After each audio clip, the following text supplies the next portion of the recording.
В эфире программа «Актуальное интервью», в студии Юлия Великодная. До единого дня голосования 9 сентября остается меньше 2 недель. О том, как идет подготовка к этому ответственному мероприятию, что нужно знать избирателям, мы поговорим сегодня с председателем территориальной избирательной комиссии города Якутска Аллой Самойловой. Алла Георгиевна, здравствуйте. Здравствуйте. Во-первых, напомните, кого будут выбирать жители Якутска и как идет подготовка к выборам.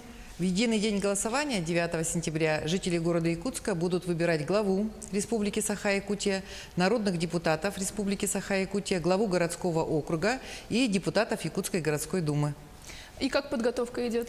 В настоящее время у нас подготовка идет полным ходом. Завершился этап выдвижения и регистрации кандидатов. В настоящее время кандидаты проводят свои агитационные кампании. А избирательная комиссия занимается организацией и подготовкой самого дня голосования.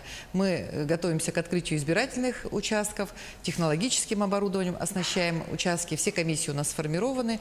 И в эти дни как раз у нас завершается изготовление избирательных бюллетеней, их пересчет и выдача участковым избирательным комиссиям. А какое оборудование? У нас технологическое оборудование, во-первых, это стационарные ящики, это специальные кабинки были изготовлены к этому дню. То есть жители города Якутска увидят на избирательных участках новые кабинки, обеспечивающие тайну голосования. Специально сделаны для маломобильных избирателей, когда идет голосование вне помещения, такие ширмы, которые обеспечивают тайну голосования. Стационарные ящики прозрачные у нас по требованиям должны быть. И комплекс обработки избирательных бюллетеней, они у нас уже, такие, можно сказать, старенькие, с 2010 года используются. Поэтому они прошли курс обновления, их протестировали, и все они готовы к работе. А сколько кандидатов выдвинуто и какова конкурентоспособность на нынешних выборах? На должность главы городского округа было выдвинуто 12 кандидатов. Наша комиссия зарегистрировала 9 человек. Среди них есть 2 иногородних, есть 1 женщина. Средний возраст кандидата 44 года. Все они выдвинуты от политических партий. К сожалению, те, кто выдвинулся в порядке самовыдвижения, они не прошли такой фильтр, как сбор подписей избирателей, поэтому мы не смогли их зарегистрировать. А борьбу за мандаты будет вести достаточно много человек.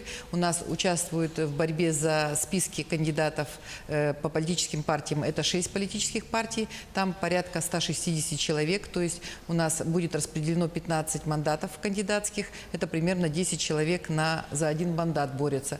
А в одномандатных округах борьба менее острая, всего примерно 3-4 человека за 1 мандат, там тоже есть кандидаты от политических партий и есть самовыдвиженцы. Всего на 15 мандатов претендует порядка 60 человек, 20 человек из них самовыдвиженцы. Надо сказать, что в эту кампанию немножко такой социальный портрет кандидата, он отличается. Это более молодые люди, у нас очень много молодежи старше, до 35 лет, женщин достаточно много, обычно мужчины у нас боролись до этого, поэтому, мне кажется, избиратели найдут своего кандидата среди такой большой политической палитры. А на ваш взгляд, с чем это связано? Что такой состав в этом году? Мне кажется, жизнь, она же не стоит на месте в целом. Появляются новые требования к самим кандидатам, новые требования в жизни в целом. Избиратели хотят видеть другие лица в представительных органах, владеющих и информационными технологиями, и по-другому строящие свои избирательные кампании, дающие другие обещания. Даже если мы посмотрим сейчас на облик города, мы заметим, что если 5 лет назад, то везде портреты с кандидатами, они буквально, другого слова, как валялись под ногами, не скажешь, да? У нас были замусорены все подъезды и так далее. А сейчас, мне кажется, каждый горожанин отмечает для себя то, что в основном кандидаты стали вести активную такую агитационную кампанию в социальных сетях. Они стали использовать эти баннеры, растяжки. То есть, немножко даже сама подача с себя, она стала иной. Больше встречаются с избирателями. Если раньше кандидаты вообще игнорировали такой формат общения со своим электоратом, то сейчас они используют его намного чаще, и мне кажется, это принесет больший результат для тех, кто не ленится и ходит по квартирам. А по количеству кандидатов по сравнению с прошлыми выборами больше или меньше? Конечно, сейчас острота менее острая. Если у нас 5 лет назад в городскую думу выдвигалось 22 политических партии, то сейчас всего 9 и зарегистрировано 6. То есть раньше были такие бюллетени даже сами по себе огромные и длинные, потому что 22 партии там было. Сейчас всего 6. И в одномандатных округах у нас было зарегистрировано 156 человек, а сейчас всего 60, то есть в 3 раза меньше. Всему есть свои какие-то объяснения и причины. причины. А когда начинается досрочное голосование, кто и кого может выбрать досрочно? Ну, досрочное голосование у нас в городе Якутске идет только на уровень муниципальных выборов. То есть, если человек уезжает из города Якутска в командировку, в отпуск или еще по каким-то причинам не сможет 9 числа быть на своем избирательном участке, он имеет право воспользоваться этим правом досрочного голосования. То есть, ему необходимо подойти на избирательный участок, написать заявление с паспортом, и он получит 3 избирательных бюллетеня. Но это право, оно будет реализовано с 29 числа, со среды. Наши участковые комиссии все будут открыты. Они работают в удобном режиме для избирателя, на мой взгляд, с 9 утра до 20 вечера, с обеденным перерывом с 13 до 14. И я думаю, что кто желает, он застанет комиссию в рабочее время, придет и сможет досрочно проголосовать. А сколько человек на сегодня воспользовалось системой «Мобильный избиратель» и насколько она популярна среди якутян? Ну, если сравнивать с президентской кампанией, то, конечно, не такие огромные цифры у нас желающих подать заявление по месту нахождения. В президентскую кампанию у нас 30 тысяч человек нашей комиссии обслужили. Сейчас у нас мы еле-еле до 4 тысяч заявлений, да, дошли до этого числа. Ну, объяснения разные. Федеральная кампания, она всегда более масштабная и более интересна избирателям, нежели региональная. Вот, и мне хотелось бы обратить внимание наших телезрителей на то, что такое право у них есть. И самый простой пример: если избиратель зарегистрирован где-то в районе республики, но проживает или находится в городе Якутске, ему достаточно подойти вот к нам в комиссию или в участковые комиссии со среды, да, с 29 числа. Можно через портал госуслуг, может через МФЦ подать такое заявление. И тогда в день голосования, 9 числа, вы подойдете на обозначенный вами избирательный участок и сможете принять участие в голосовании. Но это только на уровень республики. На муниципальных уровень такого права нету. Ну, такой возможности не предоставляется. Значит, очередей нет, проблем Очередей нет вообще, проблем нету. Поэтому приходите. Можно сейчас к нам в городскую комиссию подходить. Мы находимся в здании окружной администрации. Нужно иметь только паспорт и желание. Вернемся к подготовке к единому дню голосования. Сколько избирательных участков будет и все ли бюллетени готовы? Сколько их будет?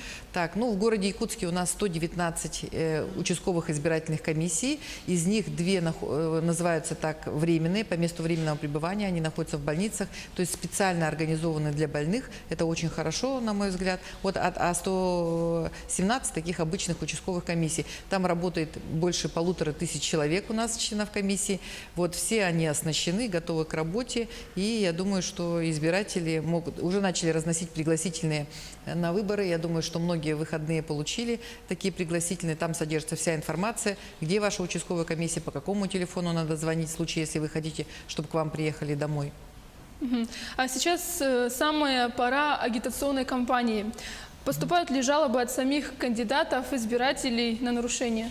Ну, наверное, не пройдет ни одной кампании, как бы ты ее не организовывал, всегда будут недовольны и качеством твоей работы, и качеством работы твоих соперников, поэтому это неизбежная такая часть нашей работы, она всегда есть, но просто жалобы, они бывают разные, бывает просто кандидат делает замечание другому, вот, или просто звонит в нашу комиссию и говорит: вот мы считаем, что такой-то агитационный материал размещен с нарушением избирательного законодательства. Это один вопрос, а есть, конечно, и такие жалобы, которые доходят до разбирательств в суде, где оспаривается и наше решение, которое мы принимаем по жалобам, ну или там кандидаты подают на возложение административных штрафов на кандидатов. Ну, то есть разные бывают. В основном характер, если говорить о сути жалоб, да, то в основном они касаются размещения самих материалов и содержания материала. Ну и плюс еще бывают случаи, когда предъявляют использование служебного положения. У нас в составе комиссии есть специальная рабочая группа, которая называется «По разбору жалоб по информационным спорам». Вот она этим занимается, у нас закон отводит на это 5 дней, мы должны в 5 дней уложиться, все проверить и вынести какое-то решение, ну там удовлетворить жалобу или там дальше разбираться, в инстанции отправить, если это, например, материалы где-то разбросаны, там нарушают облик города там, или еще что-то такое. Но сейчас кандидаты, уровень самой подготовки кандидатов, он намного вырос. Нарушения таких серьезных, на мой взгляд, нету. То есть, чтобы так прямо нарушали избирательное законодательство, я бы так не сказала бы про эту кампанию. А вот по содержанию, что запрещено в агитационных материалах? Ну, Например? во-первых, нельзя, конечно, в агитационных материалах не должно быть призывов, там, ну, вернее, затрагивающих честь, достоинство человека, да, призывов там, к национальным каким-то восстаниям и так далее. Вот, потом каждый агитационный материал должен содержать информацию о том, кто его изготовил, из какого фонда она оплачена, кто заказчиком является, какой кандидат. Потом агитационные материалы, они обязательно должны быть размещены в определенных только средствах массовой информации, которые заявили о выборах. Ну и обязательное требование: каждый кандидат, прежде чем размещать свои материалы, он должен сдать их в комиссию избирательную, которая занимается, организовывает эти выборы. Ну и, соответственно, комиссия уже просматривает, действительно ли существовал факт оплаты с избирательного фонда, ну, все ли там соответствует закону и так далее. Вы уже говорили про агитацию в социальных сетях. Там ведется мониторинг? Ну вот, к сожалению, избирательное законодательство, оно в настоящий момент таково, что больших ограничений по размещению материалов агитационных в социальных сетях его в настоящий момент нету. Поэтому очень как-то урегулировать этот вопрос в некоторые моменты становится достаточно сложно. Вот. Но, тем не менее, я знаю, что не только мы отслеживаем, мы избирательной комиссии, что кандидаты размещают о себе. Есть группа контроля и в прокуратуре, полиция занимается, если граждане обращаются. То есть в этом смысле надзорные органы и организующие органы, они стоят на страже защиты прав избирателей и самих кандидатов, потому что все кандидаты должны размещать такую информацию, ну, на равных условиях, скажем. Вот поэтому мы за этим следим, смотрим, наблюдаем. И последний вопрос. Куда обращаться избирателям в случае возникновения вопросов по включению в списки, уточнению избирательной комиссии? Ну вот с 29 числа каждый избиратель может подойти в свой избирательный участок, где обычно он голосует, ничего у нас не поменялось, количество участков осталось тоже, те же адреса у нас за каждым участком закреплены, и уточнить себя, есть ли он в списках избирателей. Бывают избиратели, которые, ну, там некорректные, например, сведения, или поздно нам сведения из Управления по вопросам миграции поступило.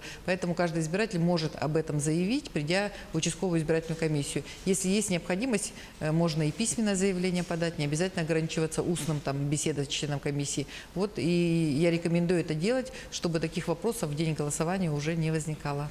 А есть ли телефон горячей линии? Да, у нас есть телефон горячей линии в нашей комиссии 40 80 35, он многоканальный, мы дежурим до 8 часов вечера, можно звонить по любым вопросам, мы всегда готовы ответить на них. Спасибо большое за беседу, что пришли к нам в студию. Я напомню, вы смотрели программу «Актуальное интервью». Мы говорили о предстоящих выборах 9 сентября. Всего доброго и до встречи в эфире.